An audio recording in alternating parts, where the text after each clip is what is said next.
Olá pessoal, então essa é mais uma aula do nosso curso de processos estocásticos. Eu sou o professor David Oliveira. Hoje a gente vai falar um pouquinho de processos de contagem. Vamos falar um pouquinho do caso particular, de um caso particular de processo de contagem, que é o processo de Poisson. Vamos verificar o roteiro que a gente vai trabalhar durante essa nossa videoaula. Primeiro a gente vai retomar, fazer uma discussão rápida a respeito da distribuição exponencial versus a distribuição Poisson, a relação entre essas distribuições. Vai ser importante para a gente para desenvolver, né, principalmente em processos de Poisson, né, eles dependem muito dessas duas relações entre essas duas distribuições. A gente vai fazer a definição no processo de contagem, no segundo momento. O processo de contagem ele depende da definição de uma função intensidade. Tá? A gente vai ver o conceito da função intensidade, vamos ver as classificações dela, que acabam determinando classificações do processo. São duas, né, processos ou funções de intensidades homogêneas e não homogêneas, que vão determinar processos homogêneos e não homogêneos. Vamos ver uma aplicação, um exercício onde a gente pode aplicar esse tipo de modelo num conjunto de dados hipotéticos, né? Não no conjunto de dados, mas a partir de um modelo hipotético.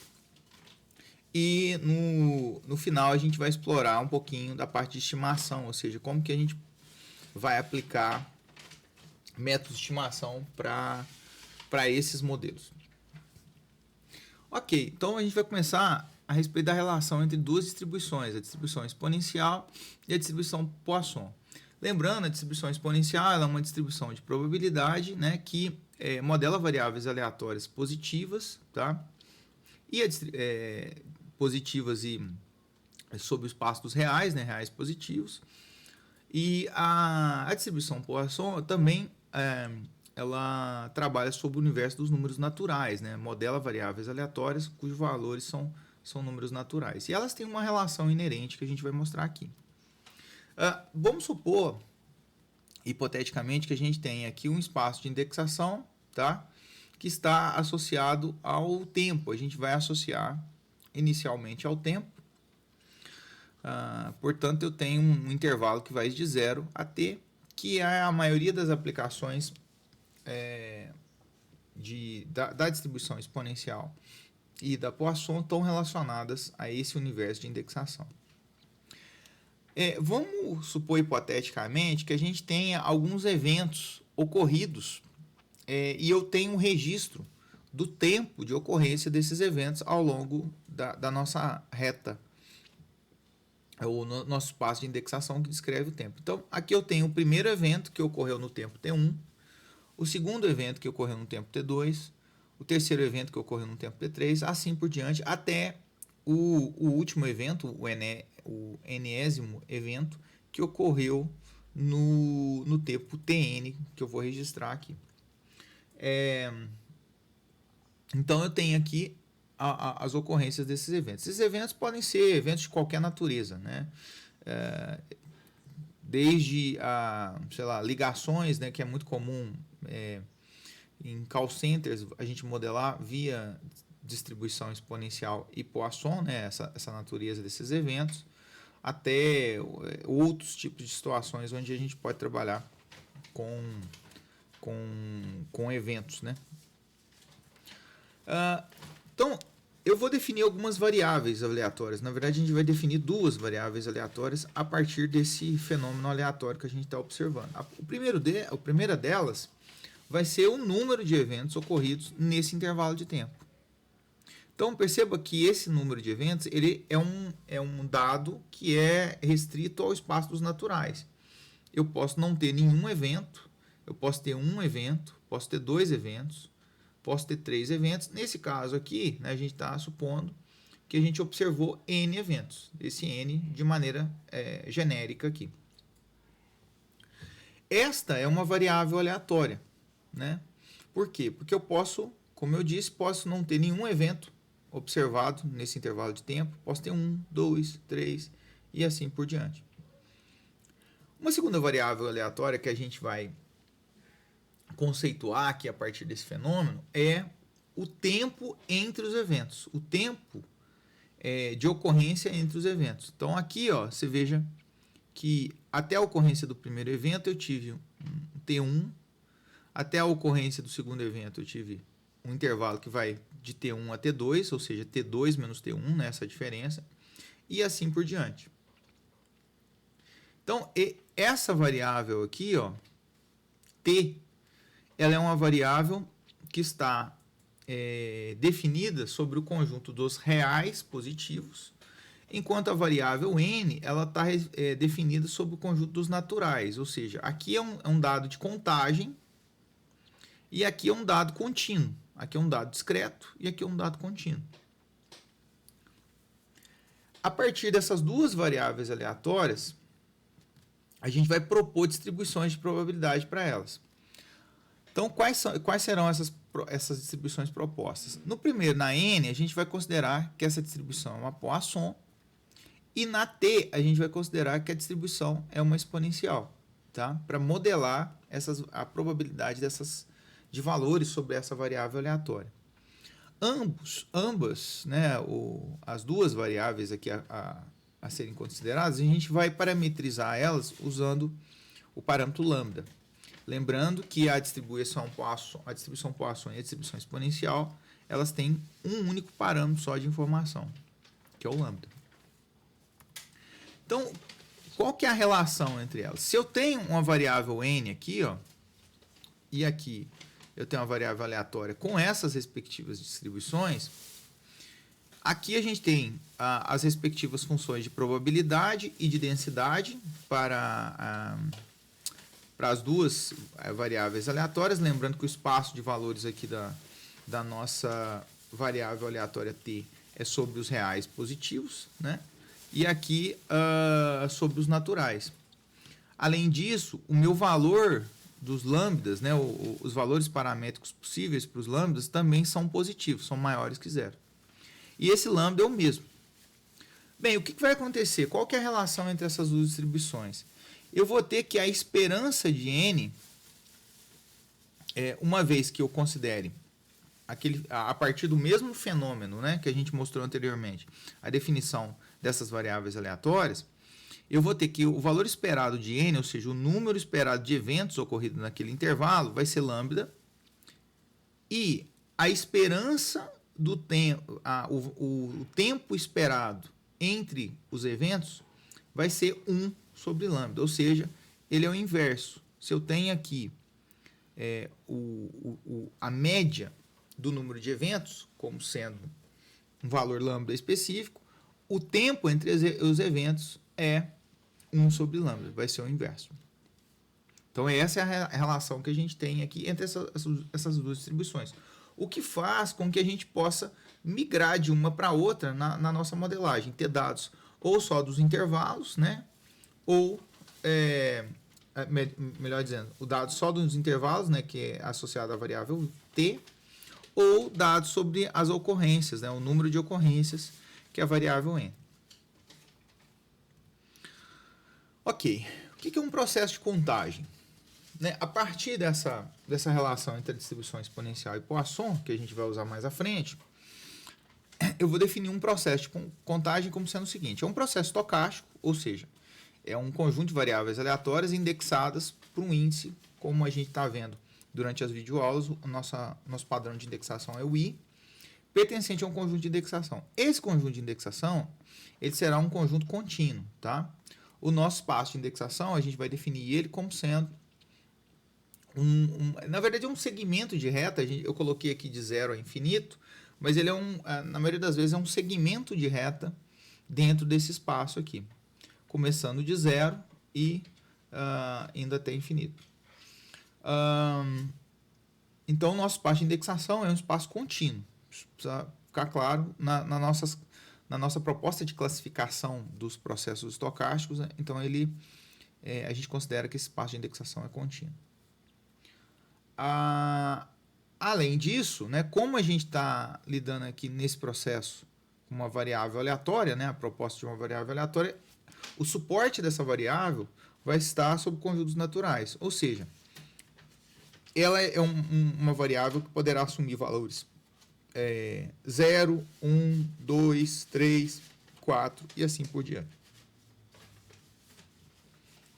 Bem, o que é um processo de contagem?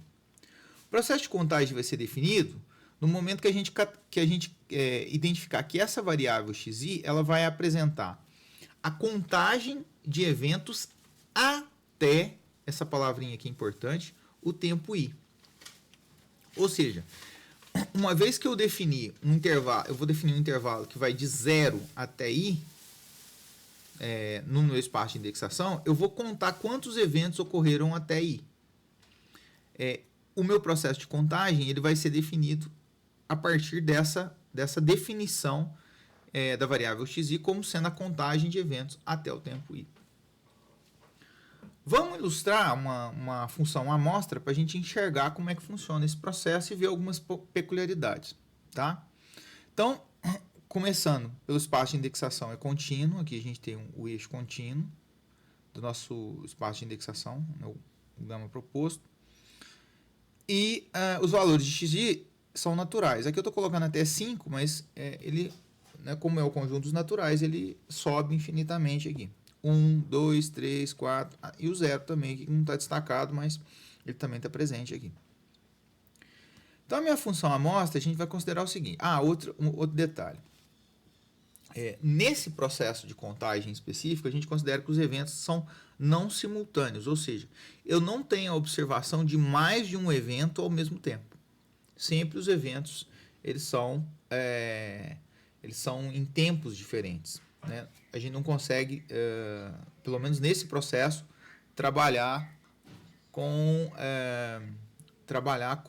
eventos não simultâneos, com eventos que sejam simultâneos. Tem outros modelos estatísticos que trabalham com isso, mas a gente não vai abordar, a gente vai trabalhar com um modelo mais simples aqui. Ok, então vamos imaginar o seguinte. Vamos supor que o primeiro evento ocorrido, ele ocorra no tempo I1, tá? Que está denotado aqui em vermelhinho na nossa reta.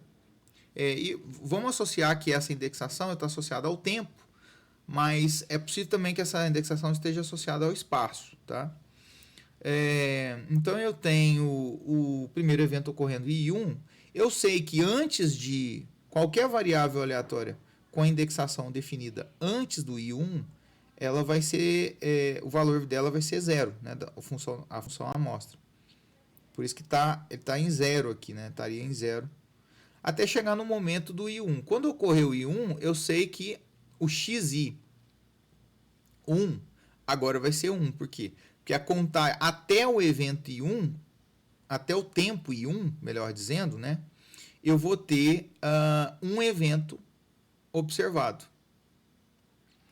Vamos supor que o segundo evento ocorra até I2, né, ou em I2, na verdade. Isso implica que até I2, ou seja, no intervalo de 0 até I2, eu tenho a ocorrência de 2 eventos. Por isso, o valor da variável aqui será 2, né? Porque eu tenho a ocorrência de 2 eventos até esse tempo aqui. E o restante da função amostra é construído da mesma forma. Então, eu tenho o terceiro evento que ocorreu no tempo I3, portanto, até I3 eu tenho 3 eventos ocorridos, né? Observados, no intervalo que vai de 0 a I3. Bem, algumas coisas a gente já pode observar aqui, né? O mesmo para I4 e o mesmo para I5. A primeira observação que a gente pode fazer aqui é que essa série aqui, ou essa função amostra, ela é não decrescente. Ou seja, se eu tenho um J maior que um I, eu tenho sempre que a contagem, né, de eventos até J sempre vai ser maior, ou na pior das hipóteses, igual ao xi. Sempre. Então, eu tenho essa relação aqui no meu processo de contagem. Definido. Bem, ok. Então, uma vez que eu defini o processo de contagem, agora eu posso definir o processo de Poisson, que é um caso particular do processo de contagem. O que eu vou assumir? Eu vou dizer que o processo de Poisson será um processo estocástico de contagem, no qual a distribuição do meu xi, e eu estou colocando xik aqui, ó, né, porque qualquer um deles lá, ela vai ter uma distribuição Poisson, tá? Com uma parametrização que eu vou denotar aqui como sendo um lambda, tá? E esse lambda, ele tem duas informações. Ele vai depender do intervalo, né, o qual a gente está avaliando no nosso fenômeno. O intervalo, nesse caso aqui, sempre, como a variável é definida, a contagem até o tempo ik, eu vou ter um intervalo variando de 0 até ik. Intervalo aberto aqui em ik, né, só para deixar claro aqui. Como eu tenho a distribuição Poisson, né, tem um resultado que é o seguinte. Dado o parâmetro lambda aqui, ó, e esse lambda depende desse intervalo, eu tenho que o valor esperado dessa variável, ou seja, o número médio de contagens desse intervalo, vai ser igual ao lambda 0ik. Tá? E aqui a gente vai dizer o seguinte, que esse valor esperado, né, dado por essa parametrização lambda, ele vai ser definido a partir de uma integral sobre o intervalo que a gente está trabalhando, nesse caso de 0 a ik, de uma função, tá? Essa função a gente vai chamar de uma função intensidade, que está descrita aqui em amarelo, né? Está aqui destacada em amarelo. Essa função é uma função que o domínio dela é no conjunto de indexação, ou seja, o argumento dela é sempre um valor dos i's possíveis no seu espaço de indexação, e os valores dela, que é o que justamente eu estou colocando aqui, ó, o domínio dela é no espaço de indexação, e os valores sempre são valores positivos, tá? Então a indexação sempre trabalha com valores positivos. Essa função vai ser muito importante na definição do processo, tá? Porque é ela que vai orientar de uma certa forma, né, ou vai normatizar a observação de valores amostrados, né, na função amostra do meu processo. Vamos desenvolver um pouco mais aqui. Então, eu tenho essa relação e, como eu disse, essa integral resultante aqui, ela vai ser o número de eventos esperados no intervalo que varia de 0 a ik. Então, tenho isso como resultado aqui a partir do meu lambda. Então, o meu lambda, ele depende da função intensidade. Tá? O lambda depende da cara da função intensidade. Bem, dando um exemplo aqui, ó, então, supondo que eu tenho uma função intensidade aqui dessa forma, né? Destacada aqui em vermelho, e eu tenho aqui naturalmente o meu espaço de indexação, que é o domínio dela, né, e a função aqui. Se eu estou calculando essa integral equivale a uma área, né, essa área destacada aqui em azul. Essa área, na verdade, vai equivaler ao valor esperado, o número esperado de eventos que vão ocorrer no intervalo que varia de 0 até o ik. Bem, vamos fazer uma definição do que a gente chama de incrementos, tá? Então, os incrementos, na verdade, ao invés de considerar um intervalo ik, ou 0 a ik, eu vou considerar agora um intervalo que está dentro do seu espaço de indexação, que não necessariamente começa de 0. Nesse caso aqui, eu estou padronizando como sendo um intervalo que vai de I1 até I2. O incremento é o número de eventos que eu vou ter neste intervalo. Tá? Se a gente olhar aqui, ó, o que é o incremento? Então, na verdade, eu tenho um espaço de indexação, eu delimitei dois momentos, né, ou dois tempos, se a gente olhar a indexação como tempo, I1 e I2, tá? E eu vou ter o número de eventos que ocorrem nesse intervalo em destaque em azul.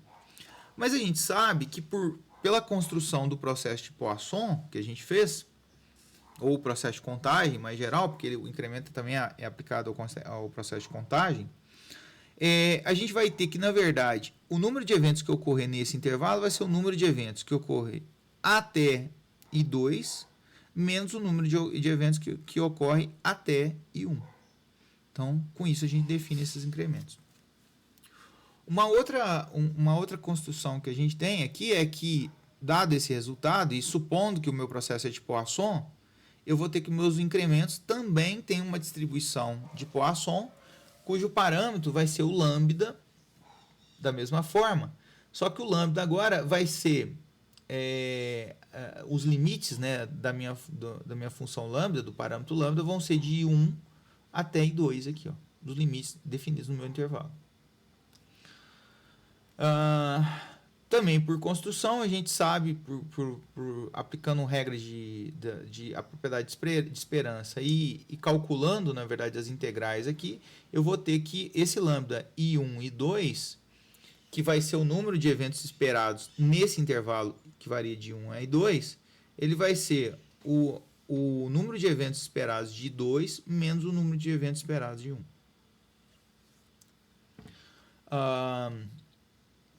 Uma segunda observação é que se o processo,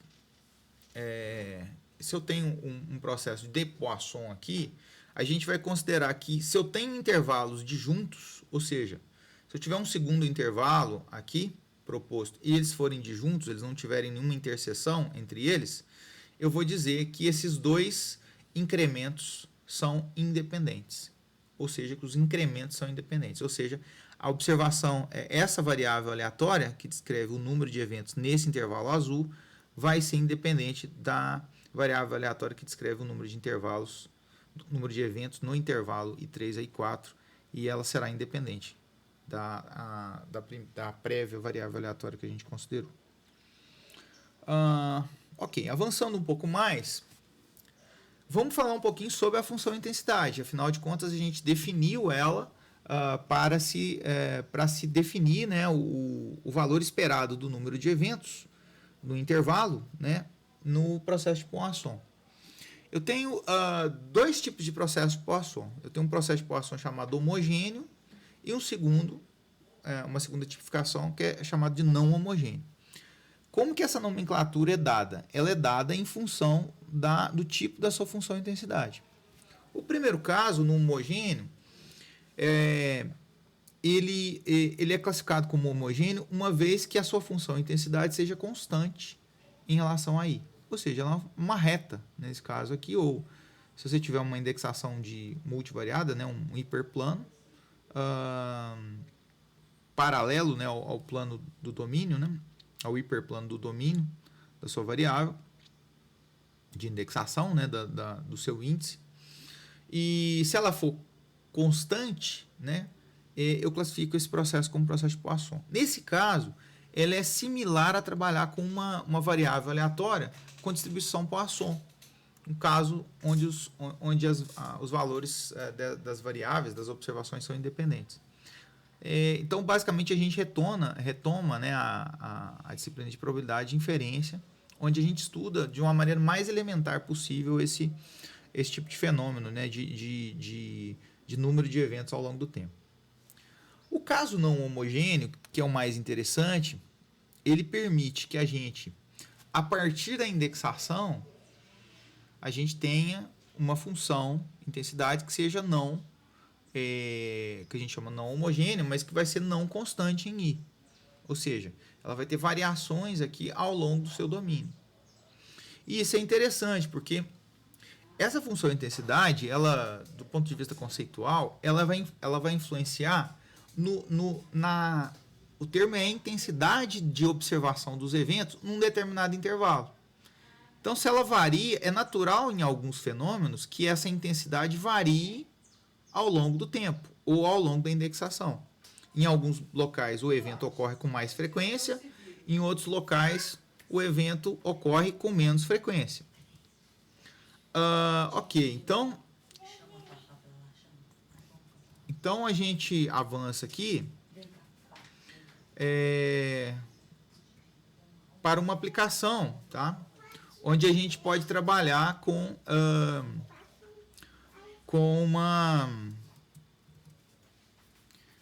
nesse caso aqui, uma concessionária de rodovia, ok? Então, a ideia aqui é que a gente quer elaborar um planejamento para que a gente possa alocar as equipes de acordo com os tempos, né, os turnos de trabalho, né, ou os horários, enfim, de trabalho. Como é que a gente aloca? Aloca significa colocar mais ou menos gente, e isso naturalmente vai depender da demanda, né? Em que horários tem maior ou menor demanda. Então a gente pode, usando um processo de Poisson, pode tentar mensurar, né, essa demanda e a partir dela alocar as equipes. Ok, então o problema nosso é o seguinte: para planejar o número de equipes, aqui a gente vai considerar dois turnos, tá? De 12 horas, que vão de 7 às 19 horas. Então, 7 às 19, 19 às 7. Então, tem o turno do dia, que eu vou chamar de 7 às 19, e o turno da noite, que eu vou chamar de 19 às 7. Ok? O atendimento é diário, né? Então, uma vez que tem alguma ocorrência, uma batida, um carro estragado, um caminhão estragado, essas equipes são acionadas, né, naquele determinado trecho e eles têm que fazer o atendimento. Por enquanto, a gente vai estudar só a variável de acionamento da equipe, que está associada ao tempo de acionamento da equipe. Existem modelos mais completos, a gente vai abordar quando trabalhar um pouquinho com sistemas de filas, onde a gente pode considerar o tempo de atendimento que a equipe, né, gasta para atender a ocorrência, né, para, enfim, ajudar ou o problema do acidente ou algum carro eventualmente com algum problema mecânico.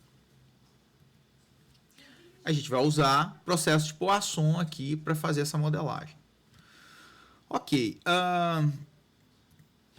Algumas perguntas que a gente vai fazer simples, né, para começar. A primeira delas é: qual o número esperado de atendimentos por turno, né? Lembrando que os turnos são de 7 às 19, 19 às 7. E a letra B, né, a segunda pergunta é: qual a probabilidade de eventos à noite e de dia? No turno da noite e no turno do dia. Naturalmente, para eu modelar via processo de Poisson, eu preciso de uma função intensidade definida. E a gente vai fazer a modelagem, então. Processo de Poisson, eu vou usar a definição do processo aqui. O nosso espaço de indexação vai ser de 0 a 24, porque refletem as horas dos dias, né, as horas do dia. O XI, né, que está associado ao nosso processo, vai ser o número de eventos entre 0 e I horas. Lembre-se que eu vou entender por eventos aqui, eventos no interesse da concessionária, ou seja, algum acionamento da equipe, né? Seja para resolver um problema mecânico, seja por um acidente, seja por alguma finalidade específica. O acionamento da equipe, né, é que vai descrever o evento. Então, a contagem dos eventos até uma determinada hora I é que vai descrever o nosso processo estocástico, a variável associada ao processo estocástico. Lembrando que o valor esperado, né, o número de esperado das ocorrências, ela depende, né, nesse intervalo, né, de 0 a I, ela depende da nossa função intensidade. Tá? Nesse caso aqui, eu já vou dar uma função intensidade para vocês, mas ela na verdade, é construída a partir dos dados observados. Então, a gente estima ela a partir dos dados observados, ou seja, infere, né, faz inferência sobre ela, e aí a utiliza para responder as perguntas. Aqui a gente vai assumir que a gente já tem ela, e eu vou propor uma função de intensidade bem simples, tá? Vai ser o seguinte: ela vai ter o valor 0,5 se o I seu for entre 0 e 5, aberto em 5, né? 1,1 se o intervalo, né, de tempo aqui for de 5 a 12 e 0,7 se o intervalo de tempo for de 12 a 24. Então, aqui a gente tem um gráfico da nossa função intensidade, tá? Com os patamares aqui, ó. E veja que, como ela não é constante ao longo da indexação toda, a gente pode dizer que esse processo é não homogêneo. Tá? Existem intervalos aqui onde ela varia, então o processo a gente vai considerar como sendo não homogêneo aqui. ela que vai ser a mestra para a gente calcular, né, ou os números, os valores esperados lá nos intervalos de interesse e bem como a probabilidade de eventos nos intervalos de interesse. Ok, então vamos começar. Primeiro a gente vai padronizar com o intervalo nosso do primeiro turno vai ser de 7 às 19. E o intervalo do segundo turno, dada a natureza da nossa variável que a gente definiu lá, ele vai ser de 19 às 24 e de 0 a 7 horas, tá? Então, nesse caso aqui, a união desses dois intervalos que define o intervalo da noite. Amarelo, intervalo do dia. Em verde, aqui eu tenho o intervalo da noite. Então, muito bem. Primeira coisa, eu preciso calcular o número esperado de eventos, né? No intervalo que vai de 7 às 19, ou seja, no intervalo do dia, que está destacado em amarelo. Lembre-se que esse N aqui é o nosso incremento, justamente porque ele está aqui de 7 às 19. O intervalo não começa de 0. Muito bem, esse valor esperado ele vai ser igual ao lambda de 7 às 19, tá? Lembre-se que o lambda ele é construído a partir da integral da função intensidade. Então, se a gente pegar o lambda de 7 às 19, vai ser a integral da função intensidade, que varia de 7 às 19 horas, tá? Né? Integrando sobre a variável i, nesse caso aqui. Se a gente abrir a função, lembre-se que a função tem alguns regimes lá, né? De 0 a 5, de 5 vou ter que voltar aqui. Aqui, ó. De 0 a 5, 5 a 12 e 12 a 24, os regimes. Então, eu tenho que a partir daqueles regimes, né, e aplicando as integrais, essa integral aqui do intervalo inteiro, eu vou ter que... Isso vai equivaler a integral de 7 a 12 de 1.1 DI mais a integral de 12 a 19 0.7 DI, tá? Se a gente calcular essas integrais, né, aqui é uma função constante, é simples, né, então vai dar, inclusive é um retângulo, então a área fica fácil de calcular. Eu vou ter como resultado 10.4, ou seja, o número esperado de acionamentos no intervalo da noite, né, ou desculpa, do dia, né, que vai de 7 às 19 horas, vai ser de 10.4 eventos, em média.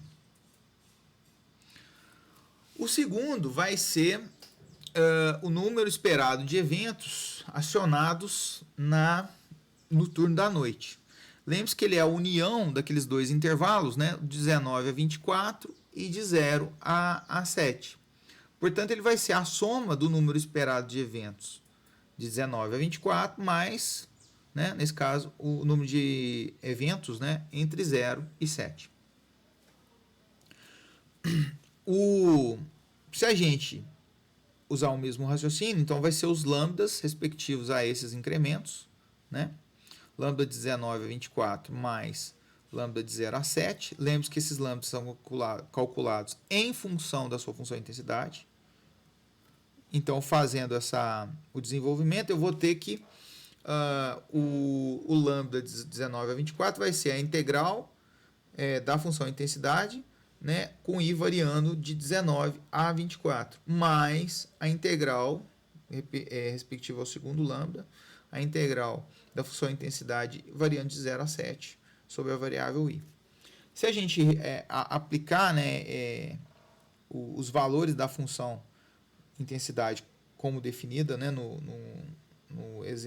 slide anterior aqui, a gente vai ter como resultado, e aplicando os valores naturalmente, calculando os valores das integrais, a gente vai ter que o resultado vai ser 8.2. Ou seja, o número esperado de eventos, de acionamentos que a gente vai ter no turno da noite é de 8.2. Você vê que ele é um pouquinho menor que o do dia.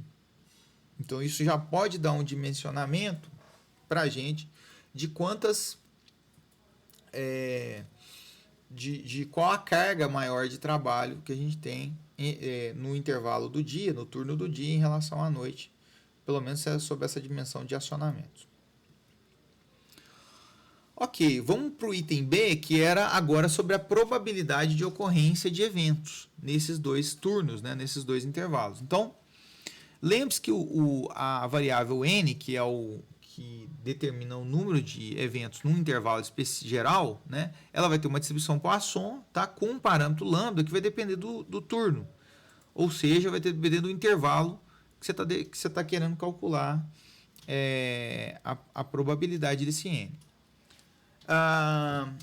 Quando eu falo de probabilidade de eventos, aqui eu estou assumindo que essa probabilidade do número de eventos nesse turno específico seja maior que 1. Né? Se for igual a 0, ou seja, não ocorreu nenhum evento.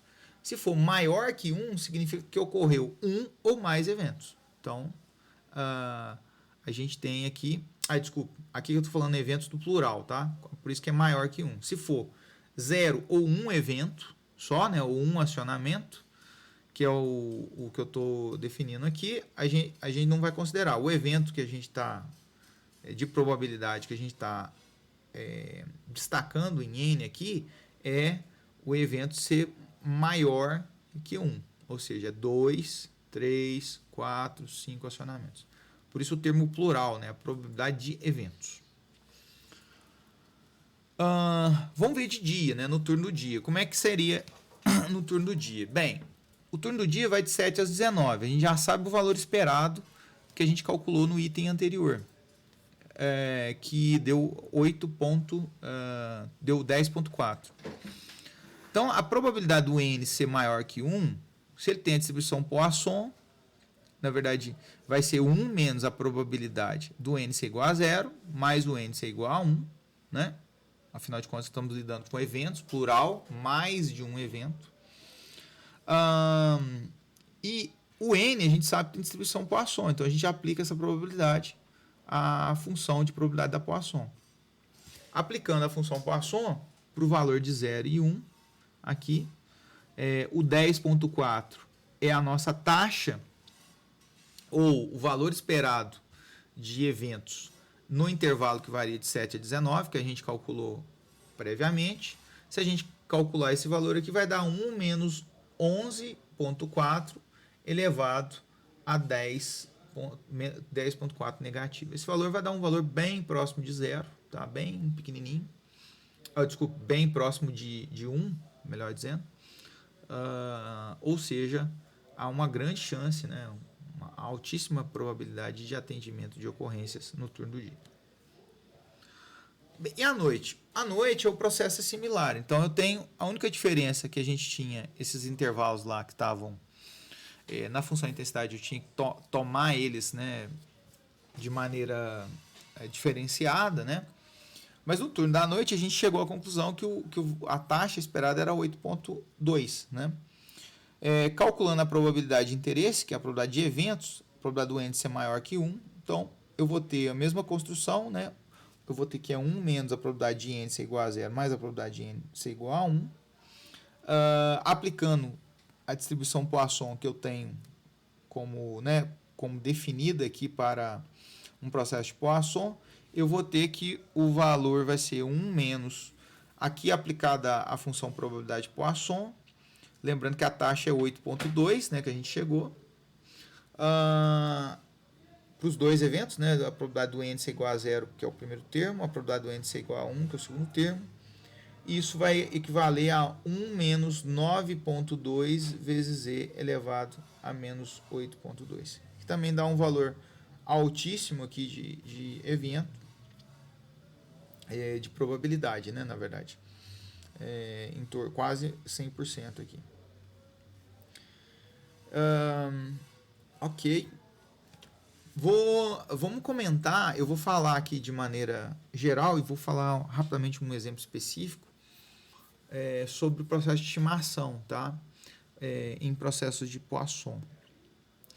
Eu tenho vários métodos de estimação, né? A gente viu alguns nos cursos alguns nos cursos de inferência, a citar métodos baseados em inferência bayesiana, né?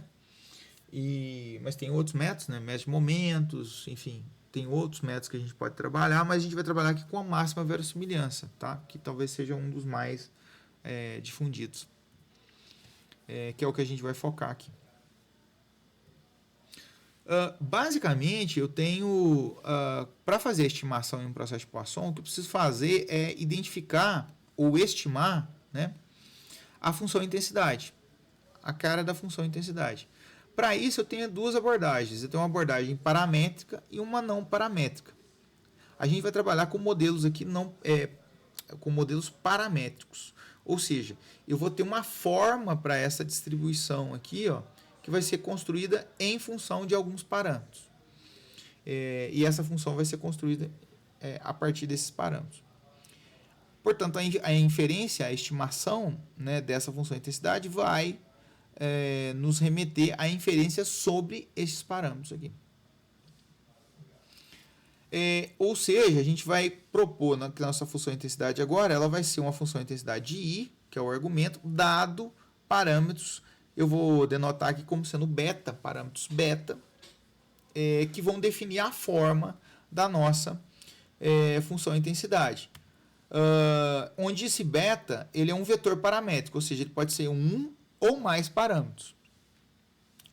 Só para título de exemplo, eu poderia considerar que a nossa função de intensidade fosse uma reta aqui, né? Nesse caso, eu teria dois parâmetros, né? Eu teria um beta 0 e um beta 1 como parâmetros dessa função de intensidade aqui definida. Mas eu posso ter outras formas que também dependam de parâmetros, a saber, uma forma quadrática, né? Uma forma cúbica, né? Uma forma polinomial de maneira geral, bem como outras formas também que transcendem, né, ou que extrapolam a forma polinomial. Ok, vamos lá, via máxima verossimilhança, como é que eu poderia fazer, como que eu construo o estimador de máxima verossimilhança para um processo para os parâmetros de uma função intensidade de um processo de Poisson. Então, a primeira coisa eu vou supor um modelo polinomial aqui geral, de início. Ou seja, a minha função intensidade ela vai depender de um beta, né?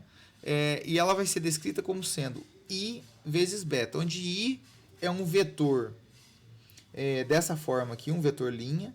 Eu tenho 1I ao quadrado até um IP aqui. E o meu vetor beta é um vetor coluna da forma beta 0, beta 1 até beta P. A destacar, isso aqui é igualzinho, né? É muito próximo da forma como a gente define o modelo de regressão. Então, essa definição dessa função de intensidade, quando a gente trabalha com modelos de regressão, é essa forma matricial que a gente vê quando trata de modelos polinomiais. Eu vou usar essa forma geral para construir parte do processo de estimação, e lá no final a gente vai ver um caso particular, que é um caso de uma reta, onde você tenha dois parâmetros só. Algumas definições sobre os dados, tá? O que vão ser os dados que a gente vai trabalhar? Então, primeiro, eu vou ter um IJ aqui, que vai definir o ponto de ocorrência do jésimo evento. Quando eu falo ponto de ocorrência, eu estou definindo o tempo. Se a gente olhar sobre a dimensão temporal, a indexação como sendo tempo, eu vou definir os tempos de ocorrências de cada um dos eventos. O XIJ vai ser a contagem no intervalo que varia de 0 até IJ, que naturalmente depende dos IJs observados aqui. E o incremento ele vai ser definido em função aqui dos intervalos subsequentes, tá? Então, o incremento vai ser a contagem num intervalo geral, né? E esse intervalo, na verdade, a gente vai definir como sendo o intervalo que vai de IJ-1 até IJ. Ou seja, dois eventos subsequentes, eu quero saber qual o tempo entre esses intervalos. Naturalmente, como isso aqui é uma contagem, esse valor aqui a gente vai ver que ele vai dar 1 sempre, né? Esse valor de N. Por quê? Porque a contagem entre eventos subsequentes, entre intervalos definidos por tempos observados dos eventos subsequentes, sempre vai dar 1. O nosso ΔJ aqui que a gente vai definir esse intervalo aqui dos tempos de ocorrência entre esses eventos subsequentes. Para ilustrar de uma maneira gráfica, então supondo que eu tenho os nossos dados, eles vão se restringir aos pontos de ocorrência dos meus eventos ao longo do tempo, ou ao longo do espaço também. Isso tem algumas aplicações, principalmente em dados de acidente de trânsito ou de estatística espacial de maneira geral, onde a gente trabalha com dados que não são indexados no tempo. Ou também são indexados no tempo, né? Não precisam necessariamente ser só no tempo, pode ser tempo e espaço conjuntamente. Então aqui eu tenho a ocorrência do primeiro evento, aqui é o tempo de ocorrência do segundo, aqui o tempo de ocorrência do jésimo menos 2 eventos, e assim por diante até o jésimo. Ou seja, eu estou assumindo aqui que eu observei N eventos neste intervalo aqui estudado. O incremento vai ser o quê? Ele vai ser o número de eventos que você observou nesse intervalo, que varia de 0 até o I1 aqui, né, que seria o ΔI, equivalente a esse intervalo. Mas olha só, se eu observei um evento, né, aqui foi a ocorrência do primeiro evento. Quantos eventos ocorreram daqui até aqui? É óbvio que é um só. Né? Por quê? Porque eu só estou considerando esse intervalo aqui. O número de incremento, do incremento, né, no segundo intervalo é a mesma coisa. Uma vez que eu estou considerando esse intervalo, quantos eventos ocorreram nesse intervalo? Lembre-se que o intervalo ele é aberto aqui no primeiro limite inferior e ele é fechado no segundo. Portanto, o evento que eu contei antes ele já não entra na jogada. Aqui, de maneira similar ao caso anterior, o número de contagem seria 1. Também, porque quantos eventos ocorreram nesse intervalo é só 1. E, de maneira análoga, para todos os outros intervalos subsequentes, eu vou ter que o nosso N, ou os valores de N, para cada um dos intervalos, vai ser igual a 1. Então, a sequência de passos para o procedimento de estimação via máxima verossimilhança em um modelo qualquer pressupõe duas etapas. Primeiro, encontrar a função de verossimilhança. No nosso caso, a gente vai tratar da função de log verossimilhança por fins de facilidade, claro. E o segundo passo é maximizá-la em relação aos parâmetros que a gente está obtendo. Nesse caso, os nossos dados agora vão se restringir aos incrementos. Então, a gente vai ter os valores dos incrementos observados. Então, aqui, todos são 1s. O que você tem de variação são os deltas, ou seja, os intervalos que eu tive de tempo de observação entre os eventos. Eu tenho, por construção, que a gente fez no nosso processo, que esses N são independentes.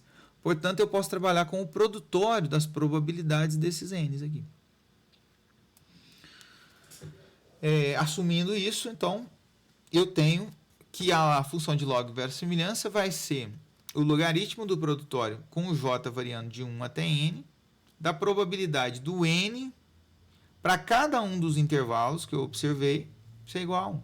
O produtório ele é construído por quê? Porque essas variáveis aqui, todas definidas aqui, são independentes. Agora eu vou desenvolver a função de verossimilhança, ou de log verossimilhança, para tentar chegar nos parâmetros, né? Que afinal de contas, é o que a gente está interessado, é a estimação sobre os parâmetros da nossa função intensidade. Ok. Avançando um pouquinho mais, eu tenho que a função de log verossimilhança, como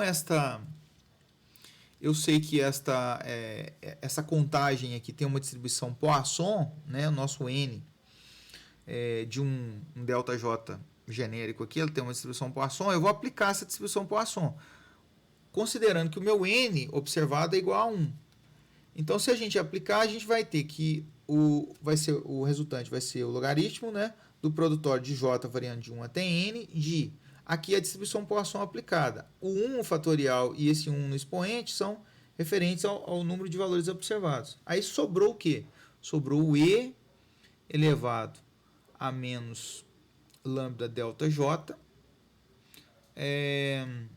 vezes lambda delta J, onde o lambda delta J refere-se à taxa, né, de ocorrência de eventos no intervalo ΔJ. Aplicando o logaritmo, né, e arranjando a expressão aqui, então eu vou ter que essa expressão aqui vai ser igual a o menos o somatório de J variando de 1 até N de lambda delta J mais o somatório de J variando de 1 até N do logaritmo de lambda delta J. Desenvolvendo um pouco mais, na verdade, eu sei que esse lambda delta J, ele, num processo de Poisson, ele depende da função intensidade. Então, o lambda delta J será o quê? Será a integral, tá, da minha função integridade, a função intensidade, que é paramétrica, tá? Ela é paramétrica, ou seja, ela depende do meu beta, com o I variando no intervalo definido por ΔJ. Então, o meu I é no intervalo que o ΔJ especificar aqui, no jésimo intervalo definido. Para fazer, então, uma facilidade de anotação, eu vou definir que essa integral aqui vai ser, como ela depende do intervalo que está definido, e do beta, porque a função intensidade ela é paramétrica, eu vou construir a notação que o meu lambda agora ΔJ vai depender também do beta, além do ΔJ. Substituindo então na nossa função de log verossimilhança, então eu fecho que a minha log verossimilhança de beta, assumindo um processo de Poisson observado, né, através dos seus incrementos, vai ser igual a menos o somatório de J variando de 1 até N do lambda ΔJ de beta mais o somatório de J variando de 1 até N logaritmo do lambda ΔJ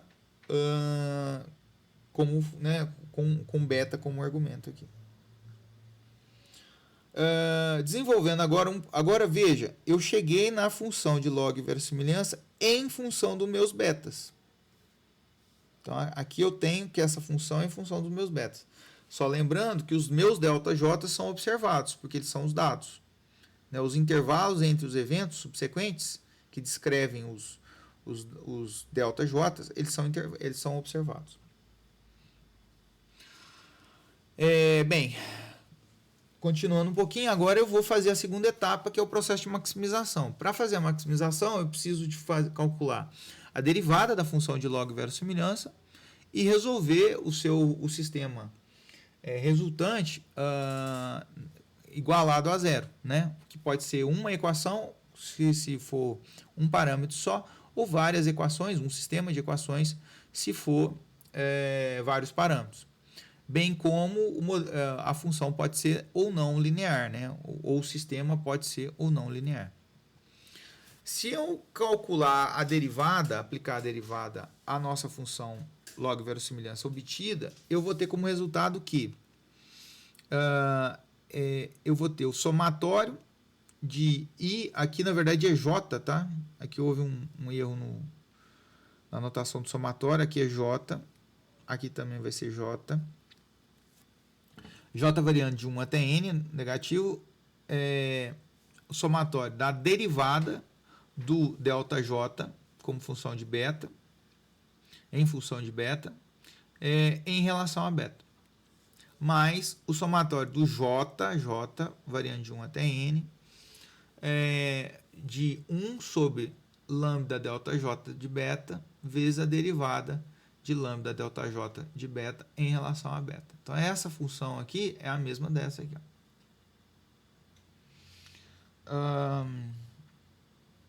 Ok, avançando um pouquinho mais. Para encontrar o máximo, como eu disse, eu preciso igualar o resultado dessa derivada a zero, né? Como eu disse, se houver mais de um parâmetro, eu vou ter um sistema de equação. Se for um parâmetro só, eu teria uma equação única para resolver. Então, eu estou assumindo aqui de maneira geral, então, que eu tenho que resolver esse sistema aqui, ó, em função de beta, tá? Para chegar no ponto de máximo. Obviamente, eu tenho que fazer a verificação, né? Depois de achar os pontos críticos, né? Que são os pontos que resolvem o sistema, mas eu preciso fazer essa verificação. Vamos assumir o seguinte, eu vou assumir que, segundo aquela proposta nossa do modelo polinomial, que eu pego um polinômio de grau 1 para descrever nossa função intensidade. Então, nossa função intensidade vai ser da forma beta 0 mais beta, aqui faltou de novo, ó, aqui é beta 1i, tá? Beta 1i. O i nosso é um beta associado ao argumento aqui da indexação. Então, logo, esse nosso lambda delta j de beta, ele vai ser o quê? Como a gente sabe que isso aqui é integral da função intensidade, isso aqui vai ser a integral da função intensidade. De novo, reforça a correção, aqui é beta 1i, tá? Beta 1i. Esse lambda delta j vai ser a integral da função intensidade, que está descrita aqui, com um intervalo variando de j menos 1 e j menos 1, né? Ou seja, o tempo de ocorrência do jésimo menos 1 evento até o tempo de ocorrência do jésimo evento.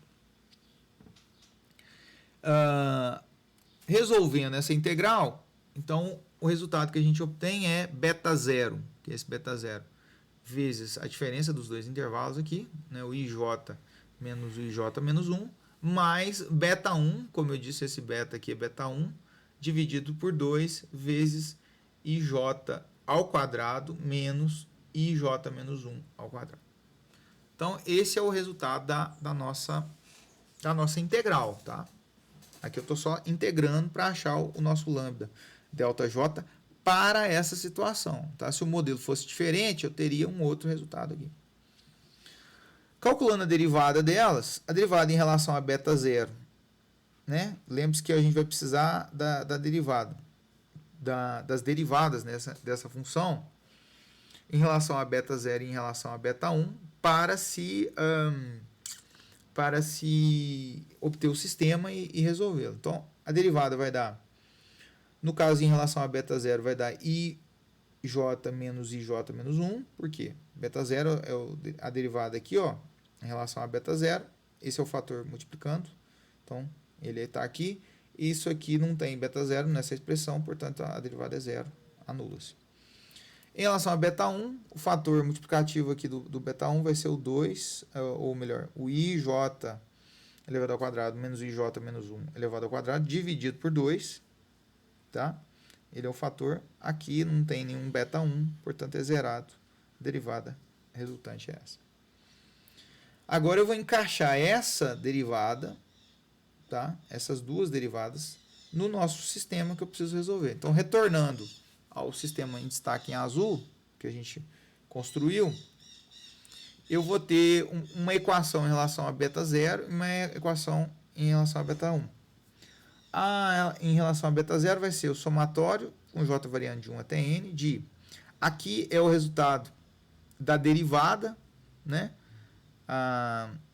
Dividido da derivada em relação a beta 0, dividido pelo lambda delta j de beta. Esse aqui é ele inteiro, né, sem derivar. Na expressão anterior, se a gente retomar, é essa expressão inteira aqui, ó. Menos o somatório de j variando de 1 até n, de ij menos ij menos 1. Isso igualado a zero. Essa define a primeira equação do nosso sistema a resolver. A segunda equação, na verdade, você vai trabalhar com as derivadas, né? Aplicar as derivadas em relação a beta 1. Que vai mudar aqui, ó, esse numerador. Aqui vai ser ij ao quadrado menos ij menos 1 ao quadrado, dividido por i delta j beta, mesma expressão dessa aqui, né, e da anterior que eu citei, menos o somatório de j variando de 1 até n, com o, né, da expressão ij ao quadrado menos ij menos 1 ao quadrado. Basicamente aqui é a diferença entre os tempos subsequentes e aqui é a diferença entre o quadrado dos tempos subsequentes. É a única coisa que muda daqui para cá. A partir disso, eu vou ter dois sistemas de equação, ou melhor, um sistema de equação com duas equações, tá? E ao resolver elas em relação a beta, eu vou ter o meu estimador, os candidatos a estimador de máxima verossimilhança que devidamente checados, vão nos retornar o estimador. É preciso reforçar que esse sistema aqui não é linear, tá? Ele depende de beta aqui, ó, em relação a esse denominador aqui, ó, e esse denominador é quando aparece o meu beta. Portanto, ele é não linear, ele não é um sistema linear. Que é isso que eu estou enfatizando. Então a solução é o MV, na verdade não é o MV, é o candidato, são candidatos a MV, tá? Que devidamente checados para ver se são pontos de máximo, vão nos retornar, né, como sendo o estimador de máxima verossimilhança. Algumas observações finais que eu queria pontuar. Primeiro, eu tenho estimação paramétrica versus estimação não paramétrica para a nossa função intensidade. Devo reforçar que a gente tratou aqui do caso paramétrico, ou seja, a gente está assumindo a princípio uma forma para a nossa função intensidade, que depende de alguns parâmetros, mas existem alternativas que são chamadas não paramétricas, onde você não estabelece a princípio uma forma para a nossa função intensidade. O processo de contagem, na verdade, a formalização dele, ele é uma cadeia de Markov. Ele pode ser observado como uma cadeia de Markov de natureza contínua, né? Eu não explorei aqui na nossa videoaula essa visão, mas é possível a gente enxergar esse processo como uma cadeia de Markov de indexação contínua que a gente viu em aulas anteriores. Um outro ponto interessante é que existem vários modelos nos quais a função intensidade aqui ela depende de uma indexação que não é uma indexação no tempo, mas é uma indexação no espaço. Então eu posso trabalhar, ao invés de trabalhar só com segmentos de reta, eu posso trabalhar com regiões definidas no meu plano. Existe uma grande área de pesquisa na área de estatística espacial que trata justamente desse tema, de processos de contagem, né, que são observados no espaço. Vou um pouquinho mais além, não só no espaço, mas tem modelos que são modelos espaço-temporais, que consideram, na verdade, agora o seu espaço de indexação como sendo o espaço, ou seja, regiões no seu plano, e além disso, considera também o tempo como uma terceira dimensão. São chamados de modelos espaço-temporais. Com isso, a gente finaliza a nossa videoaula e a gente se encontra numa próxima aí. Desculpe, me despedi antes da hora. Eu só queria comentar que, nesse contexto de estatística espacial, eu tenho um processo chamado processo de Cox, tá? Que é uma generalização do processo de Poisson, que justamente ele é muito aplicado em estatística espacial, mas ele ao invés de trabalhar com uma função paramétrica e determinística, como a gente faz, ele usa, a gente chama de funções de intensidades aleatórias, tá? Então ele coloca uma componente aleatória nessa função de intensidade para melhorar, né, o processo de estimação. Também ele é muito utilizado no contexto de estatística espacial. Agora sim, me despedi para valer. A gente se vê numa próxima aí. Um abraço.